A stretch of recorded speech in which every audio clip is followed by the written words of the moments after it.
Sejam todos muito bem-vindos ao canal Deus e Ciência, na nossa 12ª aula de Métodos Matemáticos em Engenharia Naval. Sou o professor Juan Vanderlei, do Departamento de Engenharia Naval Oceânica da Universidade Federal do Rio de Janeiro.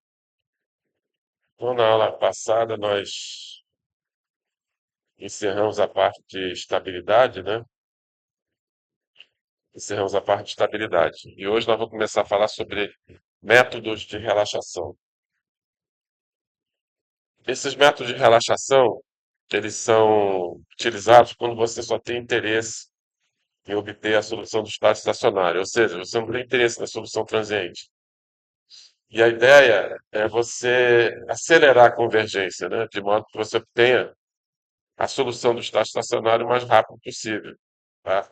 Ou seja, em vez de você usar um método de Euler, trapezoidal, seja lá o que for, a ideia é fazer com que modificar o sistema de modo que a solução transiente caia para zero o mais rápido possível. Tá? E aí a solução, obviamente, transiente não tem significado físico. Tá? Esses métodos eles podem ser implícitos, né? Ou explícitos. Na aula de hoje nós vamos falar sobre os métodos implícitos. Tá? Aliás, explícitos, métodos explícitos. Então, o que nós temos feito até hoje, né, é, por exemplo, pegar a equação da difusão ou a equação da convecção, aproximar a derivada espacial, né? Aí a gente cai numa equação diferencial ordinária e aplicando aos pontos da malha, a gente chega a um sistema desse aqui, ó, tá? A gente sempre cai no sisteminha desse aqui. Só que agora a gente só quer a solução do estado estacionário. O que que a gente tem que fazer, né? Bom, no estado estacionário, quanto vale du dt no estado estacionário?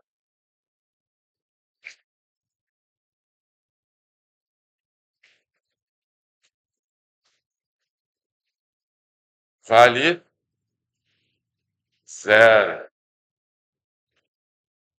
Isso aqui vale zero no estado estacionário, tá? Vocês deveriam saber disso, né? Já estudaram hidrobásica 1, já deveriam saber isso.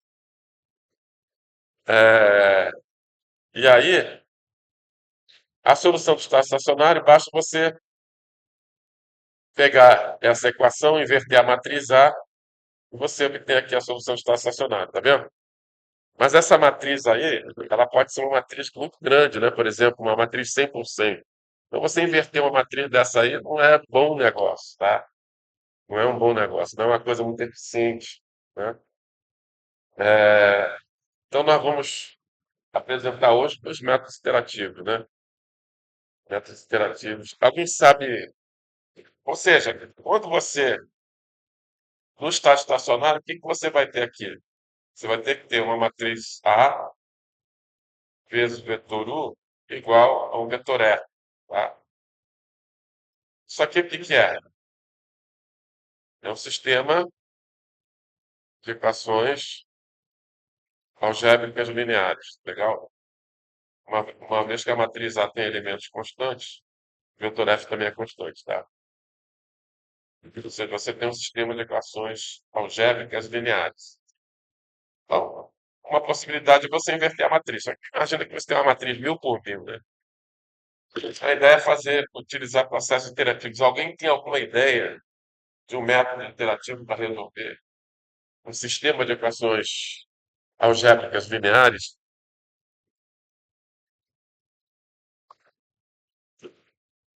É,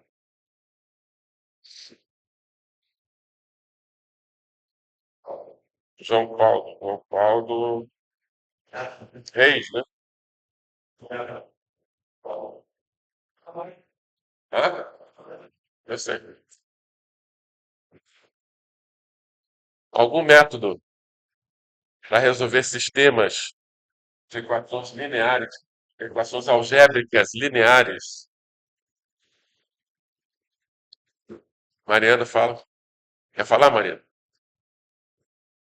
Você tem alguma coisa na sua mente? Hã? Quê? Não, não, não. Método para solução. Hã? Fala. Não. Hã? Método interativo, gente. Método interativo para resolver um sistema de equações algébricas lineares. Cálculo numérico, cálculo numérico.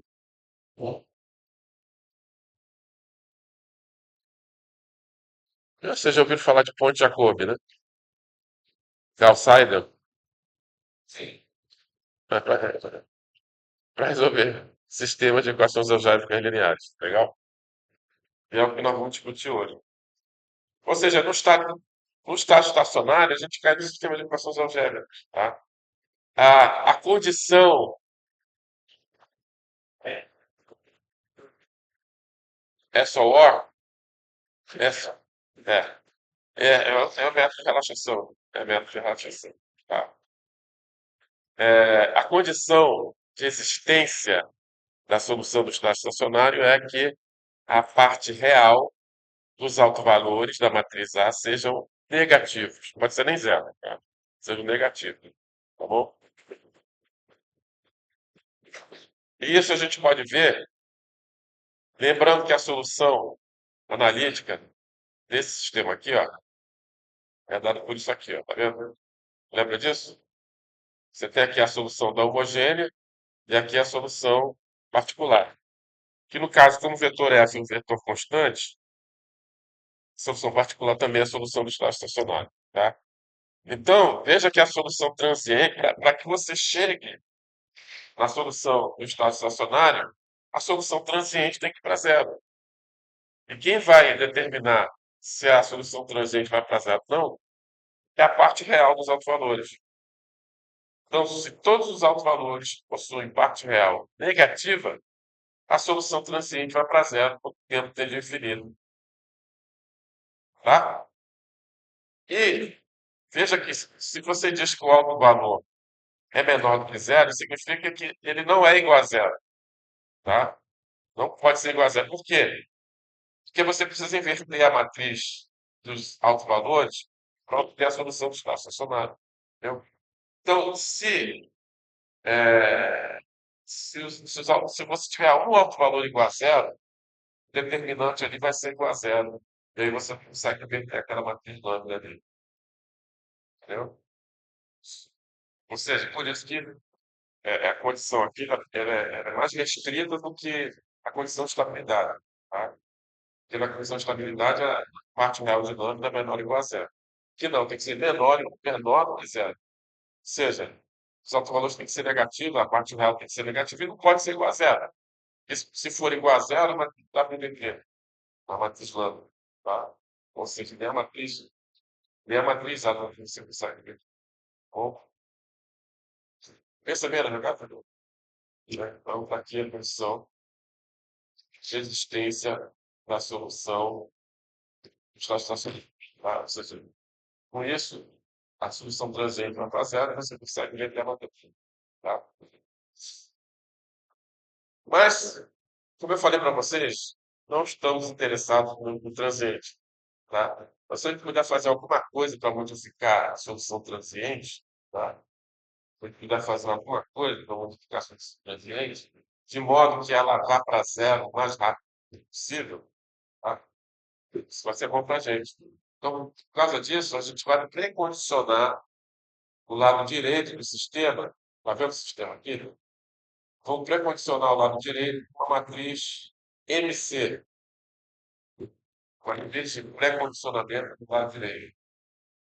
Então, ou seja, a ideia disso é você modificar a solução transiente. Possivelmente você vai afetar os autofavores, né? De modo que a solução transiente morra o mais rápido possível à medida que decorrer. Então, o que é essa matriz MC? E uma vez que você determina essa matriz MC, qual o método que a gente poderia utilizar para integrar? Né?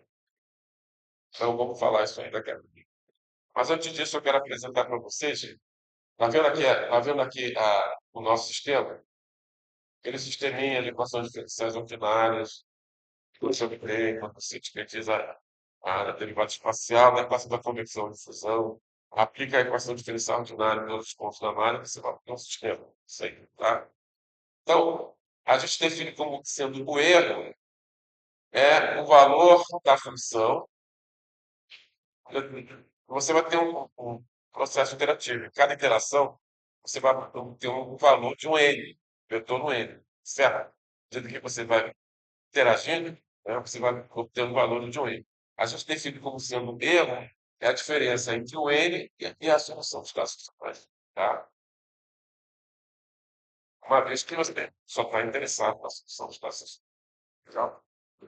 Então, o erro vai ser igual ao valor da função em cada interação menos a solução de classe funcional. Ou seja, à medida que o processo interativo vai andando, vai progredindo, né, essa diferença ela vai diminuindo, né, porque você está se aproximando da solução de classe funcional. Então, a ideia é que o vetor E vai para zero. Tá? Como o vetor E é zero, você vai convergir. E o resíduo? O resíduo é isso aqui, ó. Vetor resíduo. Nada mais é do que o lado direito. Tá legal?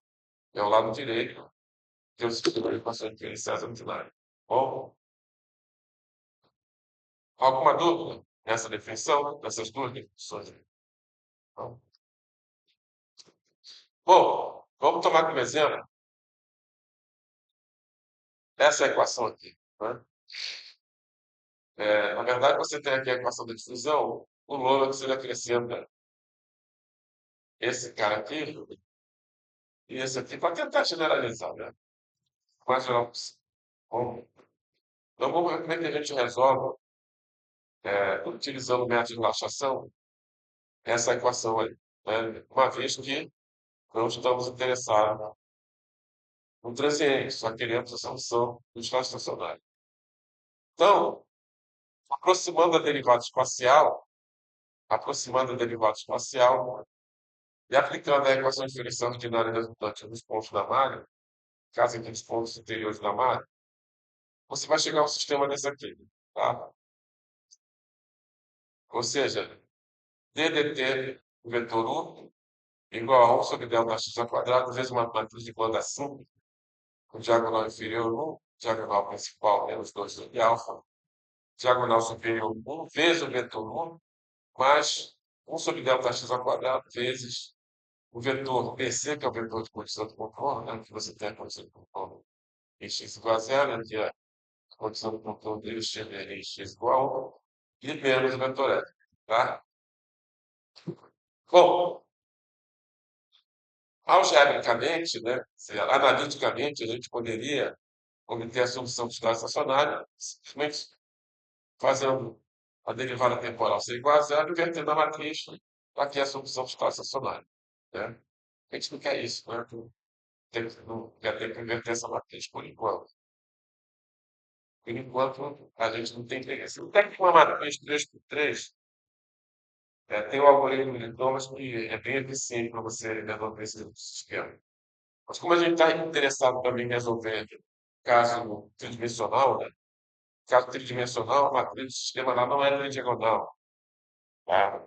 Nem no caso tridimensional, nem no caso bidimensional. Então, por enquanto, vamos nos interessar somente por métodos interativos. Então, por enquanto, isso aqui não há interesse. Ou seja, a solução do espaço estacionário, pelo menos analiticamente, vai ser inversa da matriz vezes o vetor G, onde o vetor G é delta x ao quadrado vezes o vetor F menos o vetor de condição de controle. Tá? Ok. Mas, então, vamos precondicionar o lado direito, né? Tá aqui o sisteminha, né? Vamos precondicionar o lado direito para essa matriz de precondicionamento.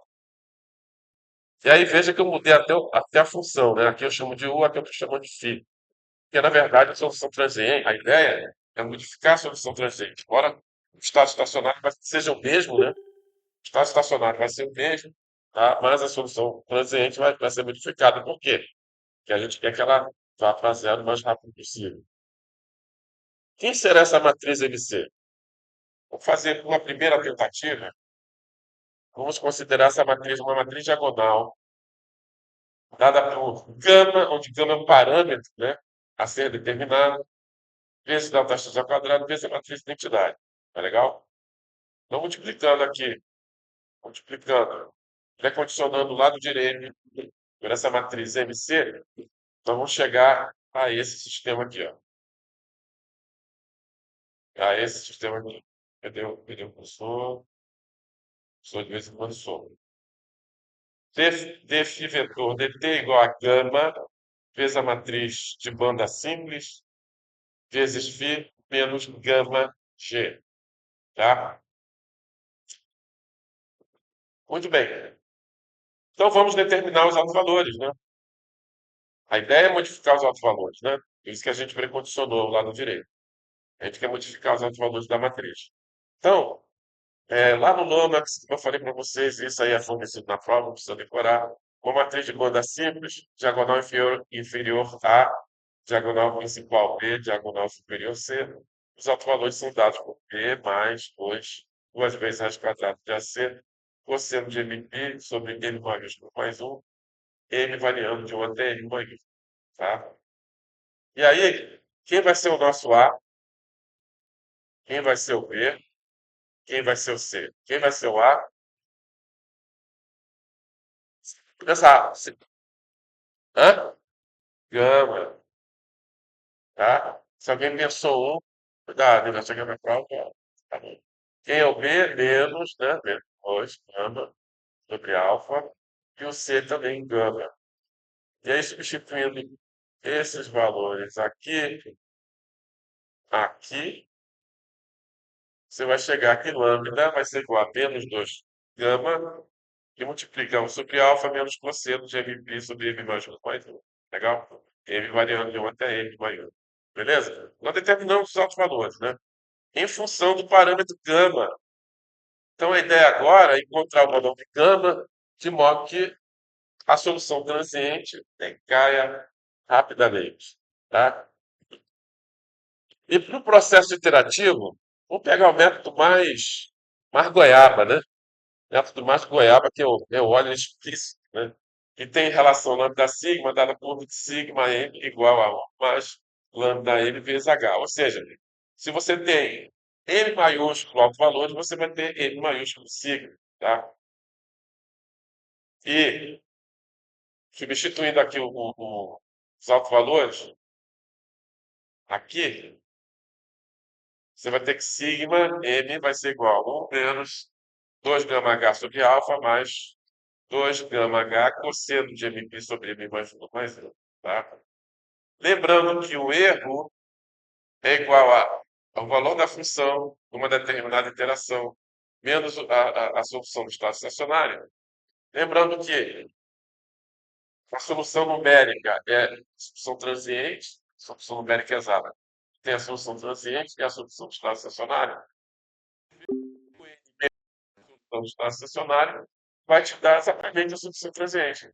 Ou seja, o erro é igual à solução transiente. Né? O erro é igual à solução transiente. Tá legal? Muito bem. Então você tem vários sigmas influenciando. Você tem N maiúsculos sigmas influenciando o processo iterativo. Tá? Veja que N é o índice temporal. Né? A ideia é que quando N tende a infinito, sigma elevado a N tende a zero, de modo que o N também vai para zero. Né? Porque esse coeficiente ele é constante, o vetor x também, vetor provavelmente constante. Tá? Então, é um vetor constante. Então, a dependência temporal está aqui, ó, sigma m elevado a n. Então, quando o n tende a infinito, a ideia é que tenhamos sigmas que convirjam para zero, de modo que sigma elevado a n vai para zero o mais rápido possível quando o n tende a infinito. Ficou claro? Claro. Tá?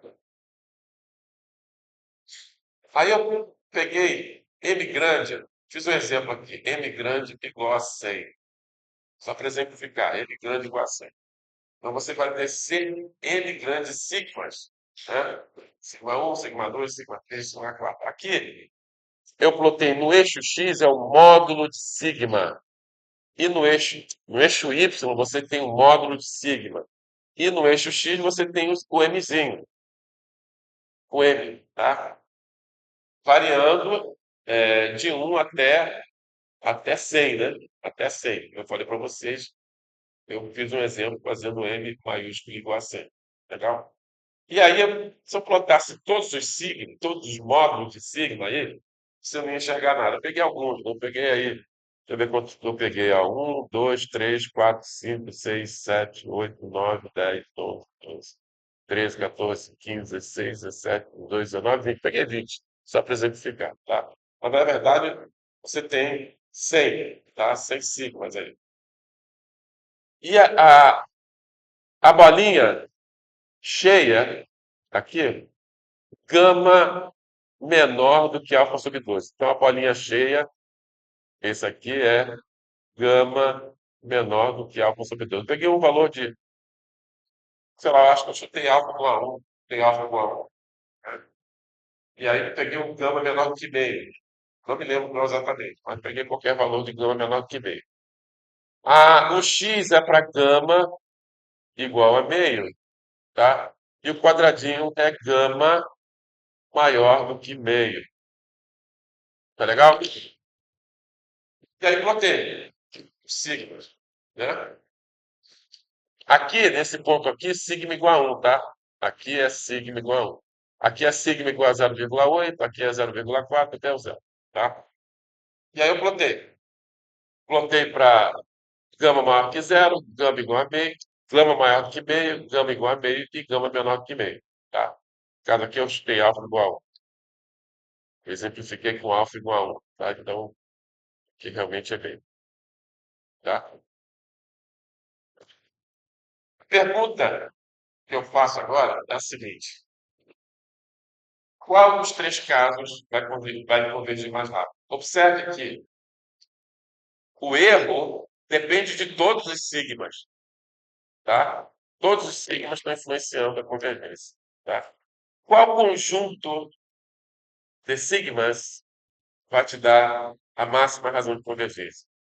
Gama maior que meio, gama igual a meio ou gama menor que meio?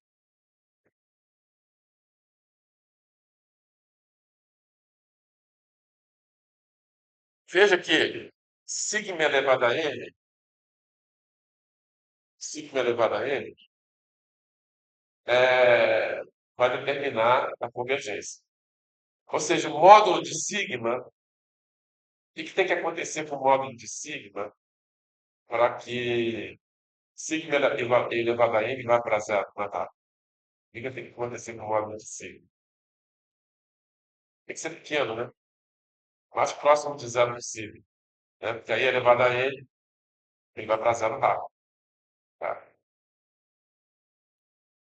Então, qual das três soluções aí vocês acham que vai convergir mais rápido? Lembrando que todos os sigmas influenciam. O quadradinho pode jogar fora, não pode? Por quê? Hã? Hã? Não entendi. Ultrapassa o valor, ultrapassa o módulo de um. Ou seja, ele não satisfaz a condição de estabilidade. Tem três signos aí que o módulo é maior do que um. Ou seja, o quadradinho vai divertir. Tá? Ou seja, se você pegar o gama maior que ele libera, ele não satisfaz a condição de estabilidade. Tá? A dúvida é entre o X e a bola. Quem vai competir mais rápido?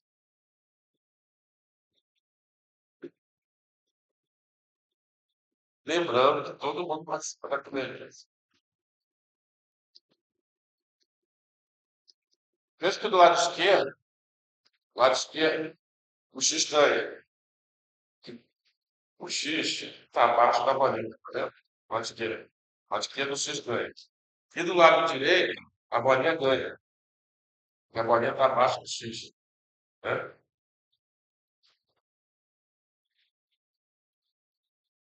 Mas veja que isso aqui é uma corrida de dupla. Imagina uma corrida de dupla. Tá? Veja que o X ele é simétrico. Perceberam que o X é simétrico? O, o mesmo que você tem do lado esquerdo, você tem do lado direito. É simétrico. Ou seja, câmbio igual a meio é simétrico. A distribuição de sigma é simétrica. Tá? Na bolinha, não é simétrico. Ou seja, o X do lado esquerdo e do lado direito convergem da mesma forma. Já na bolinha, não. Na bolinha, do lado direito converge mais rápido que o lado esquerdo. Então, ou seja, uma corrida de dupla. Imagina uma corrida de dupla. Tá? Esse exemplo aí vai clarear. Para você, para a dupla ganhar a corrida, os dois têm que chegar na final junto. Claro. Não adianta um disparar e o outro ficar lá. Quem vai ganhar é quem chegar junto. Tá? Então, por exemplo, a bolinha, do lado esquerdo, dispara. Aliás, do lado esquerdo é o lento, né? Do lado esquerdo é o lentinho. Ela vai ficar lá, ela está meio cansada. Tá? Mas do lado direito, o cara vai disparar. Tá? Mas o X, eles vão juntos. E vão mais rápido do que a bolinha do lado esquerdo. Concordou? Apesar do lado direito, a bolinha vai chegar primeiro lá, mas do lado esquerdo, o cara vai estar lá atrás e a dupla do X está indo junto. Então quem é que vai ganhar a corrida? O X, né? Que eles vão chegar junto. Não adianta a bolinha do lado esquerdo, do lado direito disparar, chegar na frente, e a bolinha do lado esquerdo ficar lá molegando. O cara sente posição. Quem vai ganhar? A dupla. Tá? Porque a dupla é mais. Veja, por causa da simetria, a dupla é mais rápida. O X, a dupla do X, é mais rápido do que, do que a bolinha do lado esquerdo, concorda? Viram isso? Ó, quem vai ganhar é o X. O que realmente vai determinar quem vai ser mais rápido é o conjunto. Não adianta um lado ser mais rápido e o outro lado ser lento. Tá? Então, gama igual a meio. É um valor ótimo. Legal? Gama igual a meio. Legal. Então, andei para trás. Então, eu só falo aí, ó, gama ótimo, vai te dar máxima razão convergência. Então, gama ótimo. Tá? Então, vamos. E outra coisa. Ou seja, o X vai ganhar a corrida. Tá? O X vai ganhar a corrida. Mas, desse conjunto, ou seja, gama igual a meio, vai ter um X aí que vai segurar a convergência. Qual é o X que vai segurar a convergência?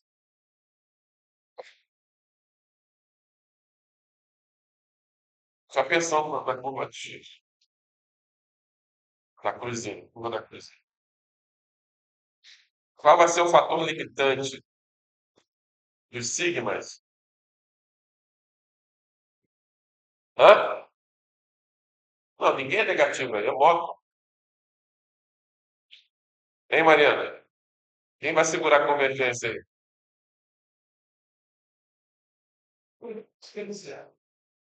Não entendeu o que eu quero dizer?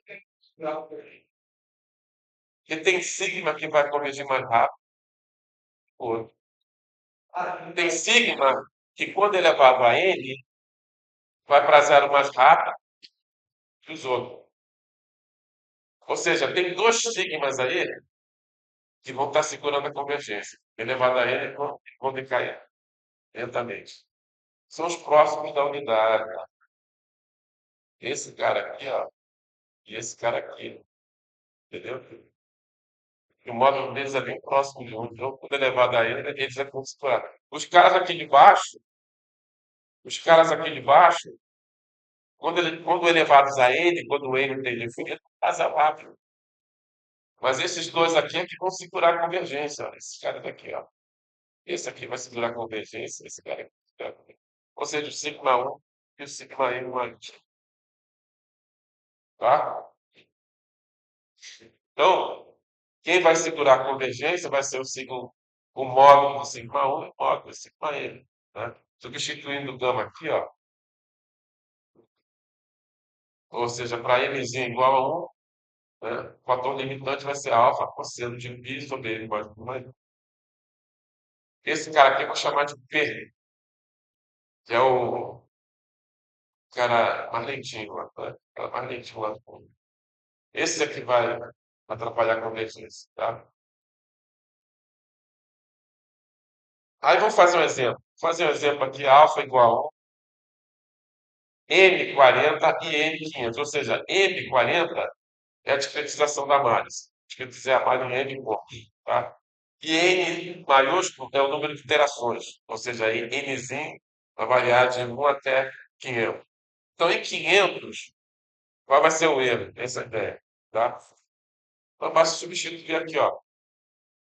Alfa igual a 1, N maiúsculo igual a 40.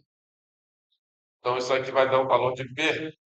Então, P elevado a 500, onde 500 é o número de iterações, né? Então, vai ficar cosseno elevado a 500 de π sobre 41 vai dar 0,23, tá? Então, o erro vai ser proporcional a 0,23. Lembra que o erro é uma constante vezes o sigma elevado a n vezes o vetor x, tá? Então, significa que o erro vai ser proporcional a p elevado a 500, tá? Isso aí é suficiente? Não é suficiente, tá? Não é suficiente. A gente realmente quer um método que vai prazer rapidamente, ainda não é suficiente, tá? Então, voltando voltando lá no sistema pré-condicionado, pela matriz MC, lembre que nós utilizamos o Euler explícito, nós utilizamos o sigma, a relação lambda-sigma do Euler explícito, tá? Então, integrando isso aqui, ó, utilizando Euler explícito, você vai chegar a isso aqui. Φn mais 1 igual a Φn mais gama HP Φn menos gama Hg, tá?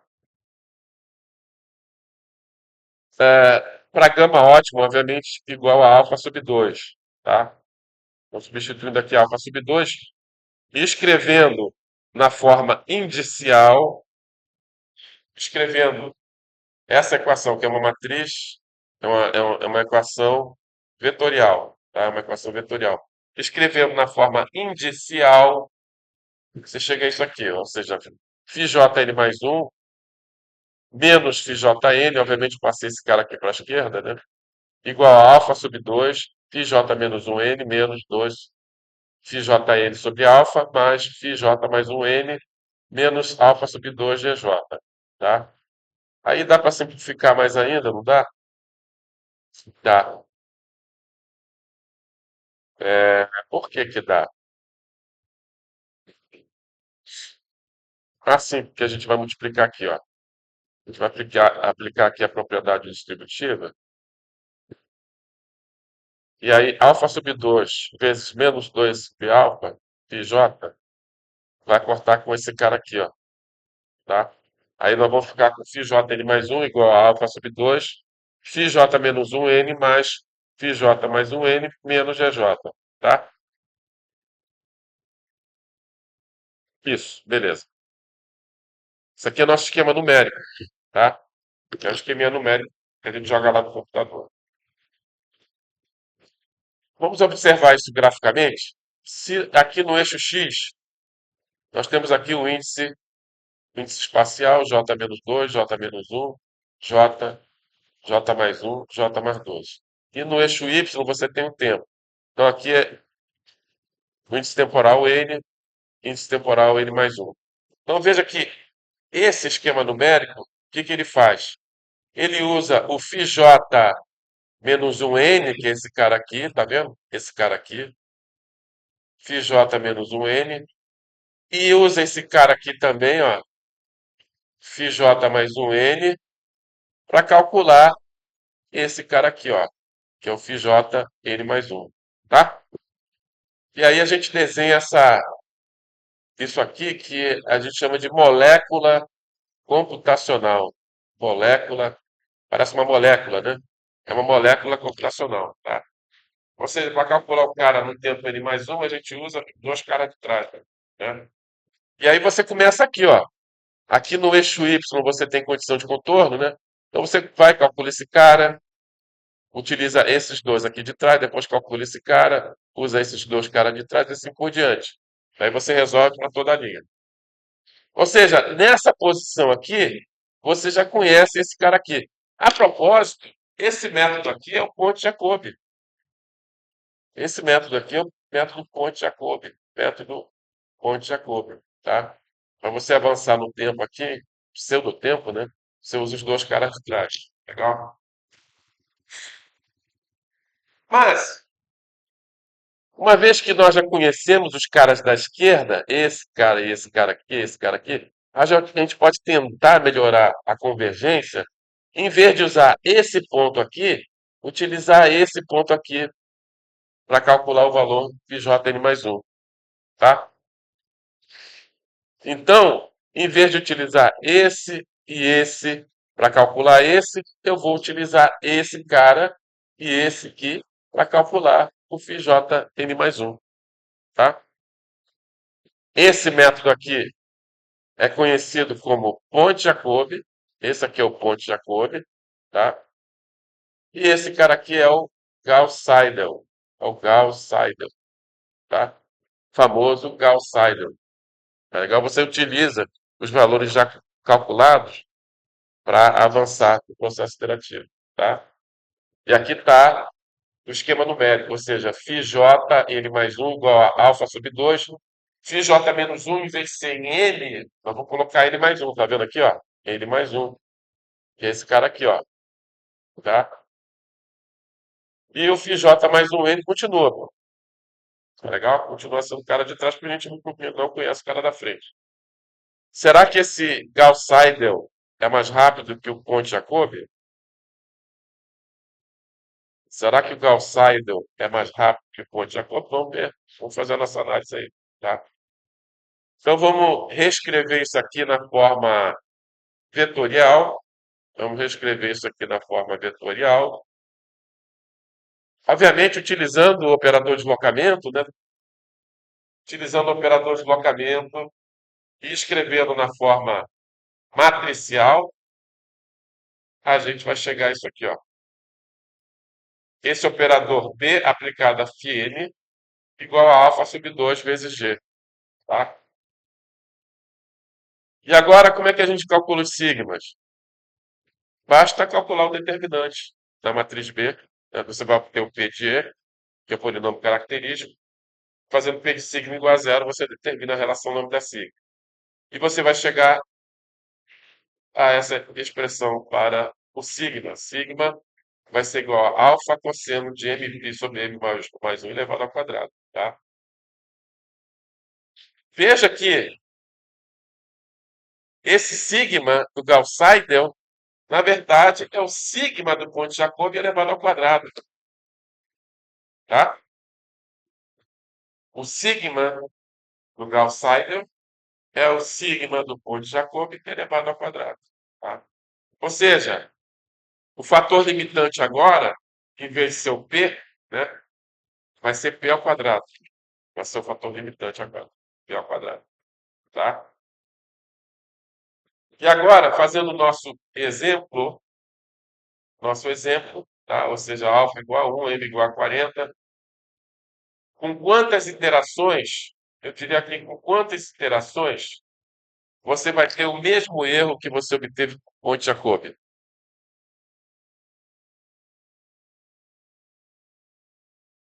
vai ser P2 elevado a N. Então, você só, nesse caso aqui, para você ter o mesmo erro que você teve com Ponte Jacobi, basta você fazer 250 iterações. Tá? E aí vai ficar P2 elevado a 250, igual a P elevado a 500. Tá? Ou seja, o Gauss-Seidel é duas vezes mais rápido que Ponte Jacobi. Tá? Gauss-Seidel é duas vezes mais rápido que Ponte Jacobi. Tá? Mas, obviamente, que isso não é suficiente.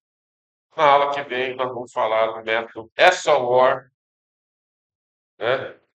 Na aula que vem, vamos falar sobre o Successive Over Relaxation, tá? E a gente vai conseguir uma convergência mais rápida do que o Gauss-Seidel e o Pontiac. Fazer esse exercício aí, façamos esse exercício que eu comentei na aula passada.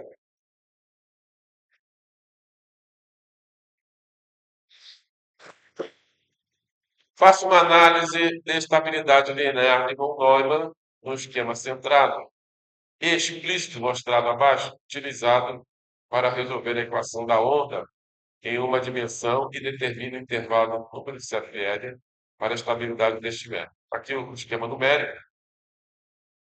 Na verdade, isso aí, se você olhar bem, isso aí é um esquema centrado para resolver a equação da convecção, integrando no tempo utilizando o Euler explícito, né? Ou seja, a gente já sabe que isso dá certo. Não, não dá certo, cara. O Euler explícito, com o esquema centrado, é sempre instável. Tá? Então, essa análise de estabilidade linear de von Neumann tem que concordar, tá, com o que a gente viu no plano complexo de sigma. Então, o que a gente faz? Vamos substituir essa parcela genérica da expansão de série de Fourier lá no nosso esquema numérico, né?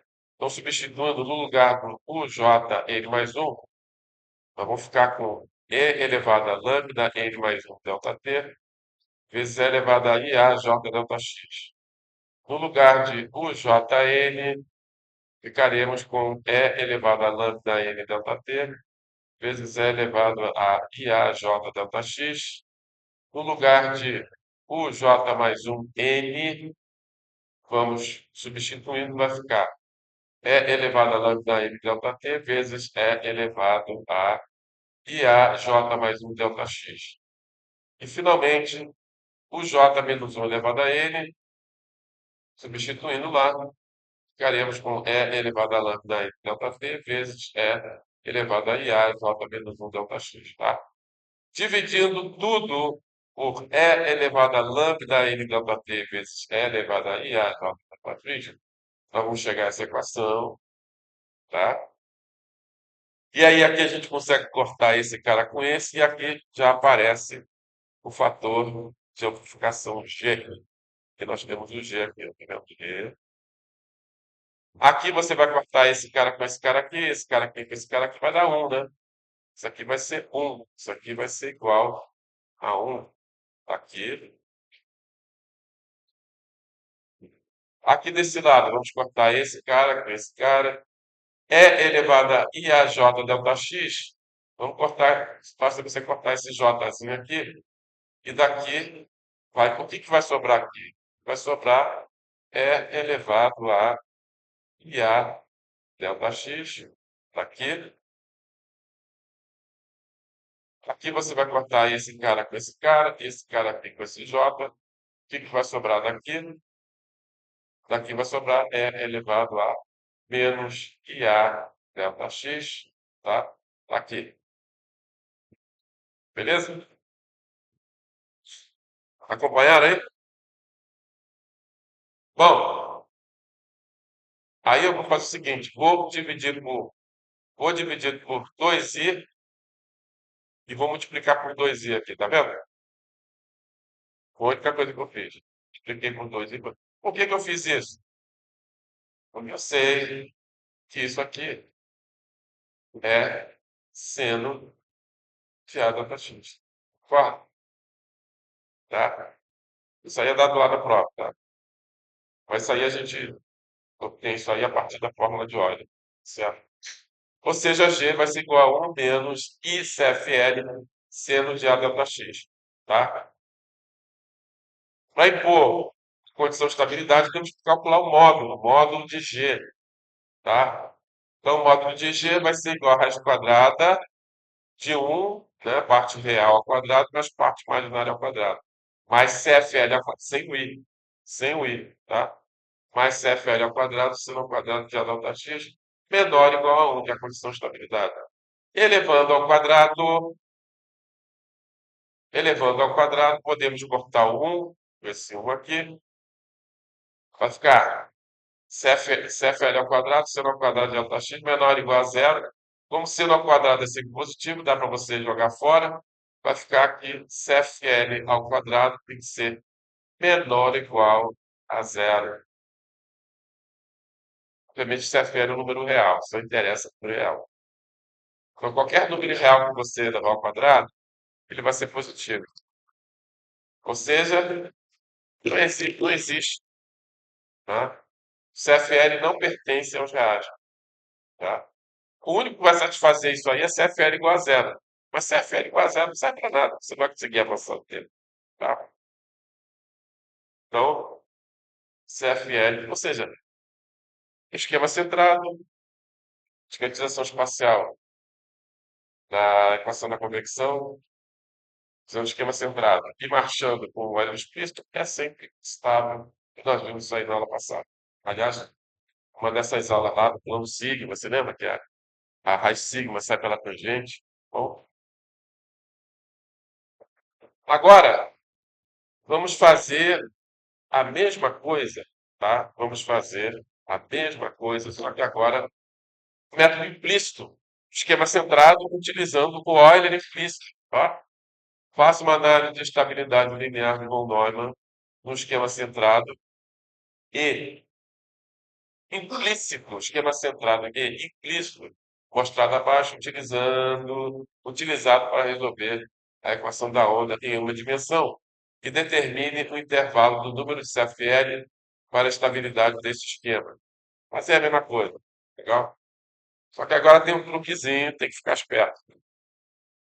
Então vamos lá, substituindo aqui no lugar do UJN mais 1, nós vamos ficar com E elevado a lambda N mais 1 delta T vezes E elevado a IA J delta X.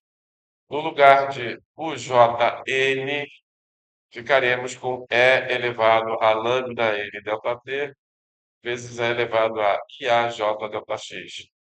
No lugar de UJ mais 1, N mais 1,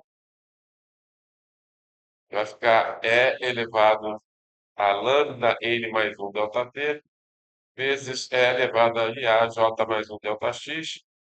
E, finalmente, o J menos 1 elevado a o J menos 1 N mais 1 vai ficar E elevado a lambda N mais 1 delta T vezes E elevado a IAJ menos 1 delta X. Tá? Dividindo tudo por E elevado a lambda N delta T vezes E elevado a IAJ delta X, a gente chega nessa equação aqui. Legal? E aí podemos simplificar, cortando esse cara com esse cara, aqui vai sobrar o quê? Vai sobrar o G, vai sobrar o G, tá aqui o G aqui. Esse cara corta com esse cara corta com esse, aqui vai dar 1. Isso aqui vai ser igual a 1. Tá aqui, ó. Agora, olha aqui. Quem é esse cara aqui? É o G. Isso aqui é igual a G. Aqui eu vou cortar esse cara com esse J, vai sobrar daqui, ó. Vai sobrar E elevado a IA delta X. IA delta X. Aqui também tem um G aqui, ó. Você vai ter um G. Aqui vai ser igual a G. Cortando esse E elevado a IAJ delta X, que esse J assim aqui, isso aqui vai dar E elevado a menos IA delta X. Tá? Ou seja, aqui embaixo vai sobrar, né? Daqui, ó. Daqui vai sobrar G vezes E elevado a IA delta X menos G é elevado a menos iado a taxa G. Beleza? Aí tudo que tiver G você passa para o lado esquerdo e resolve para G, tá? Podemos botar G em evidência, né? Colocando G em evidência e multiplicando por 2i e dividindo por 2i, tá? Isso aqui nada mais é do que seno de A delta X, tá? Ou seja, ficaremos com G igual a 1 menos ICFL G seno de A delta X, tá? Aí passa isso aqui para o lado esquerdo, vai ficar G mais ICFLG seno de A delta X igual a 1. Colocando G em evidência, G vezes 1 mais ICFL seno de A delta X igual a 1, dividindo por tudo isso aqui, ó, G vai ser igual a 1 dividido por 1 mais I CFL seno A delta X. Tá? Enquanto a condição de estabilidade, módulo de G menor ou igual a 1. Tá? E lembrando que o módulo da razão é a razão dos módulos. Tá? O módulo da razão é a razão dos módulos. Então, o módulo de G vai ser igual ao módulo de 1 dividido pelo módulo de 1 mais I CFL seno de A delta X. Tá? Ou seja, o módulo de G vai ser igual a 1 sobre raiz quadrada de 1 ao quadrado mais CFL ao quadrado, seno ao quadrado da delta X, menor ou igual a 1. Passando esse cara aqui para a direita, ficaremos com raiz quadrada de 1 mais CFL ao quadrado, seno ao quadrado de A delta X maior ou igual a 1. Elevando ao quadrado, uma vez que os dois lados são números positivos, você pode elevar ao quadrado sem problema. Então, vai ficar 1 mais CFL ao quadrado, seno ao quadrado de A delta X maior ou igual a 1. Cortando esse cara aqui com esse cara, vai ficar CFL ao quadrado, seno ao quadrado de A delta X maior que o a zero. Seno ao quadrado é sempre positivo, então podemos descartar. CFL ao quadrado maior ou igual a zero. CFL ao quadrado maior ou igual a zero. Tá? O que significa isso? Qualquer número real satisfaz isso aí. Né? Qualquer número real elevado ao quadrado vai dar positivo. C maior ou igual a zero. Ou seja, CFL pertence aos reais. Tá? Tá legal? Certo? Ou seja, método implícito e incondicionalmente estável. Né? O óleo explícito, o óleo implícito, ele é incondicionalmente estável. Nós tínhamos visto isso no plano lambda H, agora estamos chegando ao mesmo resultado através da análise de estabilidade linear de John von Neumann. Certo?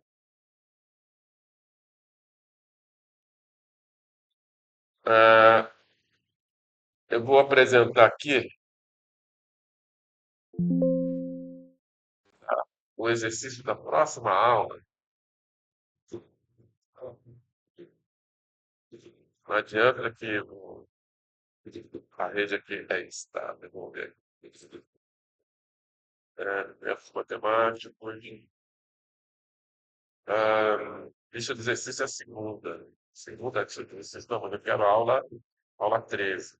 Vou na aula 13. Aula 13, exercício. Olha que exercício interessante, olha que legal.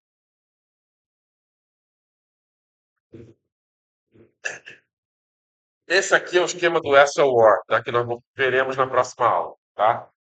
Veremos na próxima aula.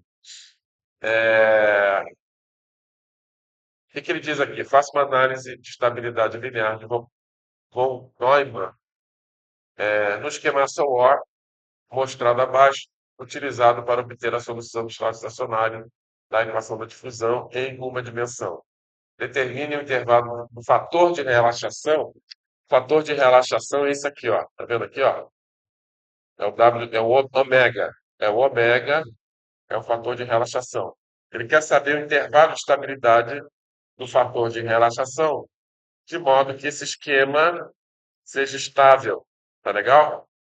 Então, a ideia é fazer uma análise de estabilidade linear de von ou Neumann ao esquema SOR, tá? Então, esse é o exercício que será resolvido na próxima aula.